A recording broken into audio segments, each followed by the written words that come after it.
Friends, ఈరోజు మనం రాజ్యాంగ పరిషత్కు సంబంధించినటువంటి క్వశ్చన్ల గురించి డిస్కస్ చేద్దాం. ఫస్ట్ క్వశ్చన్ మనం చూసినట్లయితే రాజ్యాంగ పరిషత్ ఏర్పాటుకు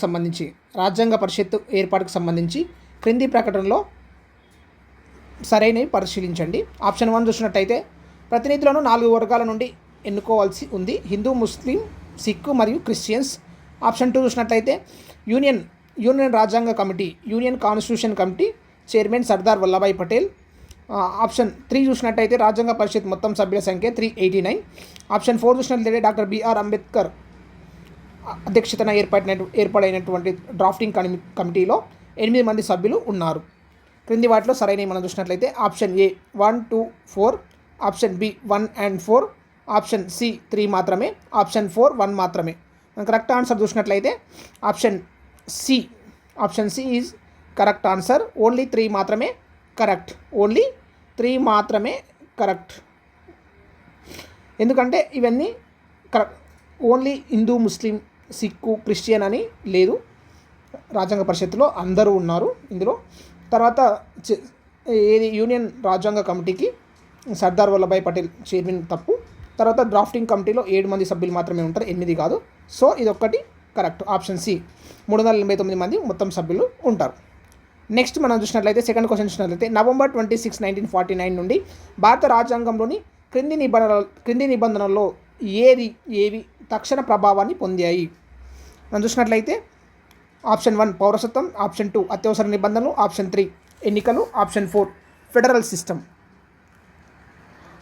సరైన సమాధానాన్ని ఎన్నుకోండి. ఆప్షన్ ఏ 1 మాత్రమే, ఆప్షన్ బి 2 and 3 మాత్రమే, ఆప్షన్ సి 1 మరియు 4 మాత్రమే, ఆప్షన్ డి 1 మరియు 3 మాత్రమే. కరెక్ట్ ఆన్సర్ మనం చూసినట్లయితే second question correct answer option D 1 and 3. 1 మరియు 2 కరెక్టు. 1 మరియు 3 సారీ 2 కాదు, 1 మరియు 3 పౌరసత్వము మరియు ఎన్నికలు, ఈ 2 తక్షణమే అమల్లోనికి రావడం జరిగింది. ఓకేనా. నెక్స్ట్ క్వశ్చన్ మనం చూసినట్లయితే థర్డ్ క్వశ్చన్ భారత రాజ్యాంగాన్ని ఆమోదించడానికి అనుసరించినటువంటి విధానం ఏమిటి? భారత రాజ్యాంగాన్ని ఆమోదించడానికి అనుసరించినటువంటి విధానం ఏమిటి? ఆప్షన్ ఏ ఇది ఆమోదం కోసం భారతదేశ ప్రజలకు సమర్పించబడింది. ఆప్షన్ బి ఇది గవర్నర్ జనరల్ ఆమోదం కోసం సమర్పించబడింది. ఆప్షన్ సి తాత్కాలిక ప్రభుత్వం ఆమోదించినప్పుడు ఇది ఆమోదించబడింది. ఆప్షన్ డి రాజ్యాంగ పరిషత్ అధ్యక్షుడు మరియు సభ్యుల సంతకం పొందినప్పుడు ఇది ఆమోదించబడింది. మనం థర్డ్ క్వశ్చన్ యొక్క కరెక్ట్ ఆన్సర్ మనం చూసినట్లయితే option D is right answer. Option D is right answer. రాజ్యాంగ పరిషత్ అధ్యక్షుడు మరియు రాజ్యాంగ సభ్యుల సంతకం పొందినప్పుడు ఇది ఆమోదించడం జరిగింది. ఫోర్త్ క్వశ్చన్ మనం చూసినట్లయితే రాజ్యాంగ పరిషత్ యొక్క రాష్ట్రాల కమిటీ చైర్మన్గా క్రింది వారిలో ఎవరు ఉన్నారు? రాష్ట్రాల కమిటీ గుర్తుపెట్టుకోండి. రాజ్యాంగ పరిషత్ యొక్క రాష్ట్రాల కమిటీ చైర్మన్ ఎవరని అడుగుతున్నాడు. Option A doctor BR Ambedkar, option B Jawaharlal Nehru, option C Rajendra Prasad, option D Sardar Vallabhbhai Patel. Correct answer చూసినట్లయితే option B is right answer. Option B Jawaharlal Nehru గారు రాష్ట్రాల కమిటీకి చైర్మన్గా వ్యవహరించడం జరిగింది. ఫిఫ్త్ క్వశ్చన్ మనం చూసినట్లయితే రాజ్యాంగ పరిషత్ రూపొందించిన భారత రాజ్యాంగం చివరకు ఏ రోజున ఆమోదించబడి అమల్లోనికి తెచ్చారు? ఆమోదించబడింది మరియు అమల్లోనికి తెచ్చారు అని అడుగుతున్నాడు. Option A 15 August 1947, option B 30 January 1948, option C 26 November 1949, option D 26 January 1950. Fifth question యొక్క correct answer option C is right answer. 26 November 1948 ఆ రోజు ఆమోదించబడి అమల్లోనికి రావడం జరిగింది. సిక్స్త్ క్వశ్చన్ మనం మ్యాచ్ ద ఫాలోయింగ్ మనం చూసినట్లయితే పార్ట్ ఏ మరియు పార్ట్ బి ఇవ్వడం జరిగింది. ఆప్షన్ ఏ పార్ట్ ఏలో ఆప్షన్ ఏ చూసినట్లయితే స్టీరింగ్ కమిటీ, దానికి ఆపోజిట్లో సర్దార్ వల్లభాయ్ పటేల్ ఇవ్వడం జరిగింది. ఆప్షన్ బి ప్రాథమిక హక్కుల ఉప కమిటీ, దానికి ఆపోజిట్లో డాక్టర్ రాజేంద్ర ప్రసాద్ ఇవ్వడం జరిగింది. ఆప్షన్ సి యూనియన్ రాజ్యాంగ కమిటీ, దానికి ఆపోజిట్లో జేవి కృపాలని. ఆప్షన్ డికి ప్రావిన్షియల్ రాజ్యాంగ కమిటీ, దానికి ఆపోజిట్లో జవహర్లాల్ నెహ్రూను ఇవ్వడం జరిగింది. మనం కరెక్ట్ ఆన్సర్ మనం చూసినట్లయితే ఏకు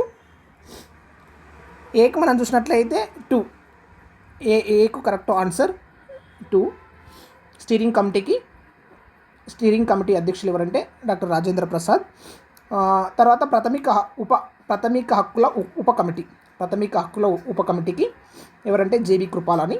తర్వాత ఆప్షన్ సికి కరెక్ట్ ఆన్సర్ మనం చూసినట్లయితే యూనియన్ రాజ్యాంగ కమిటీకి అధ్యక్షులు జవహర్లాల్ నెహ్రూ. ప్రావిన్షియల్ రాజ్యాంగ కమిటీకి అధ్యక్షులు, ప్రావిన్షియల్ అంటే లైక్ స్టేట్ల లాగా, దానికి సర్దార్ వల్లభాయ్ పటేల్. సో ఇవన్నిటిని మనం మ్యాచ్ చేస్తే correct answer option A is right answer. ఓకేనా.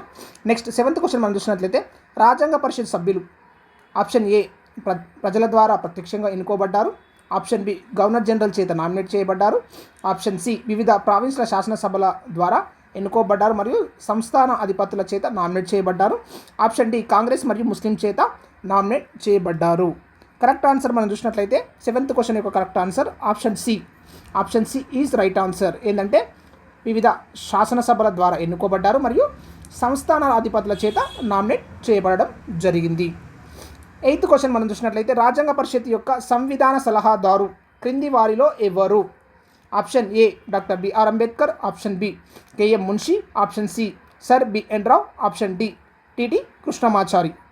కరెక్ట్ ఆన్సర్ మనం చూసినట్లయితే 8th క్వశ్చన్ యొక్క correct answer option C sir B N Rao సలహా కాన్స్టిట్యూషనల్ అడ్వైజర్గా పనిచేయడం జరుగుతుంది. నెక్స్ట్ మనం చూసినట్లయితే 9th క్వశ్చన్ మనం చూసినట్లయితే ప్రకటన 1946 నాటి రాజ్యాంగ పరిషత్ సార్వత్రిక వయోజన హక్కు ప్రాతిపదికన ఎన్నుకోబడలేదు. కారణం చూసినట్లయితే క్యాబినెట్ మిషన్ ప్రణాళిక రూపొందించిన పథకం కింద రాజ్యాంగ పరిషత్ ఏర్పడింది. ఆప్షన్స్ మనం చూసినట్లయితే ఆప్షన్ ఏ మరియు ఆర్